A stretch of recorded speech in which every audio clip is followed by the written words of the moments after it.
Today's video is brought to you by MeUndies. Hey brother! One of our favorite theories over here at SuperCarlinBrothers is the idea that when Voldemort was going to kill Harry, he was also carrying with him the Sword of Gryffindor, the last item that he intended to turn into a Horcrux. We've actually made an entire video about that particular idea, so if you want to go and check that out, the video is right here, but otherwise here are the cliff notes. Obviously, he had already converted 3 relics from the 3 other founders of Hogwarts into Horcruxes. That would be the cup, the locket, and the diadem. And we know that he had to bring something with him the night that he went to kill Harry. Plus, we know that Peter Pettigrew became the secret keeper for the Potters before Harry's first birthday, which was in July. And yet, for some unexplained reason, Voldemort doesn't attack until October? Why? Well, I'll tell you the why, because he didn't have the sword yet. So, how did he get it? Well, we know, of course, that the Sword of Gryffindor will appear to any Gryffindor that is in need. And we know that Molly Weasley's 2 brothers, Fabian and Gideon Pruitt, were Gryffindors who were fighting and killed by Death Eaters. It seems likely to me that the sword would have presented itself to them, but maybe it wasn't enough to turn the tables and allow them to win the fight. Also, not for nothing, but if Voldemort actually knows how the sword presents itself, then it wouldn't surprise me if he would have assigned Death Eaters a task that might have specifically drawn it out. I can't prove that theory one way or another, but either way, I still firmly believe that it was his intent to convert the Sword of Gryffindor into the final Horcrux. The real question is, though, had he successfully killed Harry, would the Sword of Gryffindor accepted this responsibility? Could the Sword of Gryffindor be a Horcrux? Hey, brother! Guys, before we dive on in, we need to give a huge thank you to today's sponsor, MeUndies. Let's talk underbritches for a second, you guys. Here's the cue. Does it feel like you're sitting on a cloud right now?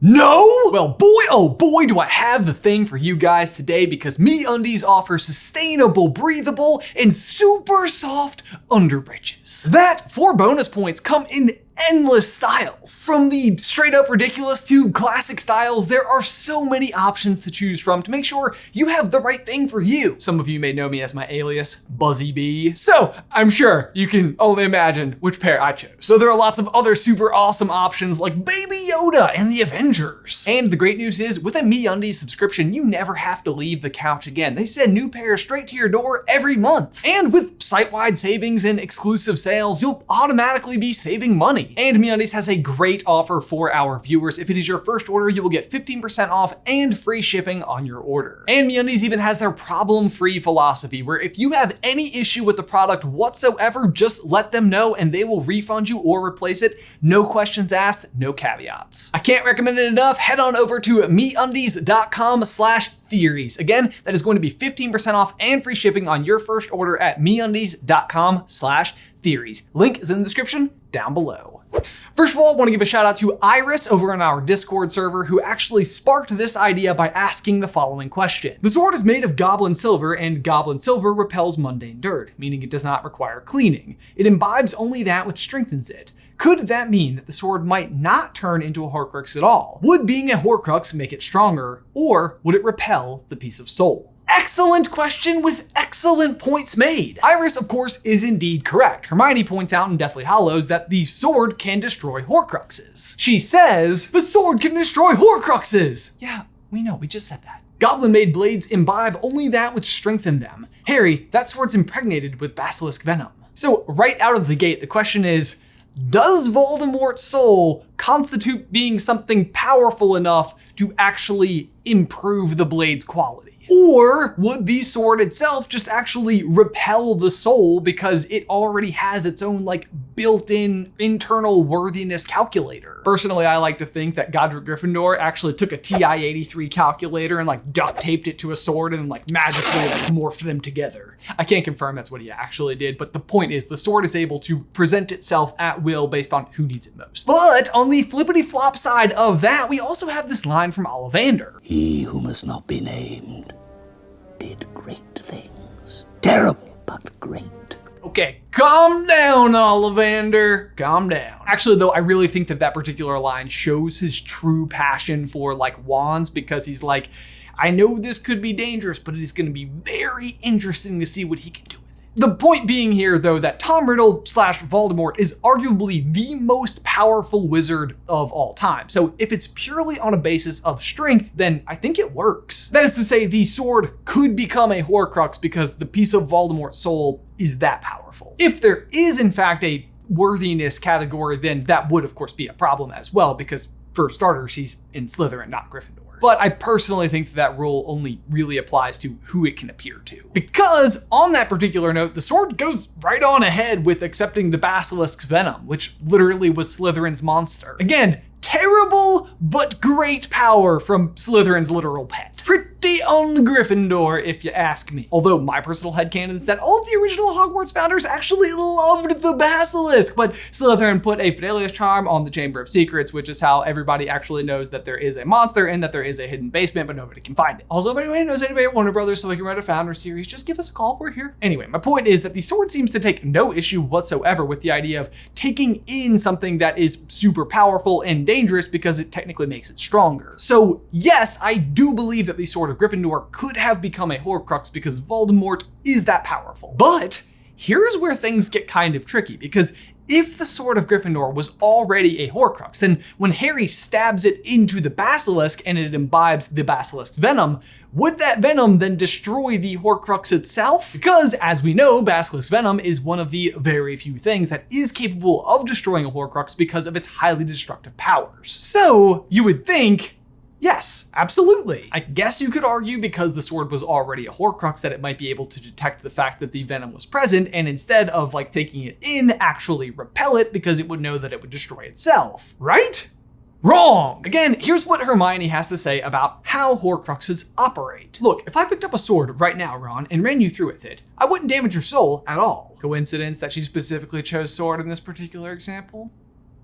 Maybe. But it's the other way around with a Horcrux. The fragment of soul inside depends on its container, its enchanted body for survival. It can't exist without it. So what we can learn from this is the reason why basilisk venom is so effective at destroying Horcruxes is because it is so powerful that it damages the container beyond repair. And once that container is destroyed, the soul inside can no longer survive. The point is, the venom isn't destroying the soul itself, it's destroying the container that holds the soul and therefore the soul as well. Otherwise, it's just like Hermione says about running Harry or Ron through with a sword. It would damage their body, but not actually affect their soul in any way. So getting back to the Sword of Gryffindor, the venom very clearly does not damage the sword in any way. And since the sword remains intact after coming in contact with the basilisk venom, it would also mean that if there was a soul stored inside, it would also be safe. Because again, the container has not yet been destroyed. Actually, interestingly, on this exact same note, a lot of people ask the question, how come the Horcrux inside of Harry wasn't destroyed when he was actually stabbed by a basilisk fang? The same idea remains true here as well. Harry didn't technically die from that stab wound, he was healed in time. So if he had died, the Horcrux would have been destroyed,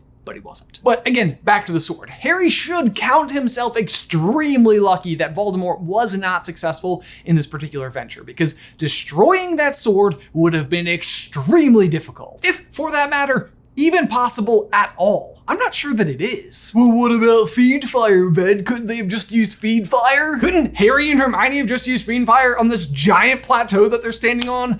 What's gonna burn? They do specifically avoid using Fiend Fire because it is so very dangerous, but in the end, it ultimately does destroy the diadem. So, in a pinch, you could destroy the sword that way too, right? Wrong! Again, it's the exact same problem as the venom, isn't it? The venom makes the sword stronger, so would the Fiend Fire. At that point, your sword would not only have plus 1000 poison damage and plus 1000 Voldemort damage, but also plus 1000 fire damage. Anyone else excited about the new Diablo 2 coming out? Me too! By the way though, let me know what you think Voldemort damage would actually do in the towel section down below, because I think it's kind of interesting to see like what new ability the sword might have. Personally, and stick with me now, I think what would happen is you would not only feel like you were being stabbed by a sword, but also getting one of his toenails directly to the face. In case you guys are wondering, yes, I am referring to that scene in Goblet of Fire. The thing that's important to remember here is that Robert Pattinson is not actually dead, and that toenail is actually on his face, and he is not flinching. Oscar worthy. Although I guess when you consider that Ralph Fiennes actually looks like this, it's not as bad. Take back the Oscar! Unless they use the foot stunt double. Man, I'm torn on this one. All right, here's the deal. Bob, if you do good in Batman, we'll give you the Oscar back. That's the deal. I should really move on. Okay, so the sword. Basilisk venom doesn't work on it. Fiend fire wouldn't work on it. How could Harry have destroyed this thing? Is Avada Kedavra in play? I mean, after all, that's literally what Voldemort himself uses on Harry to destroy the Horcrux inside of Harry. Avada Kedavra!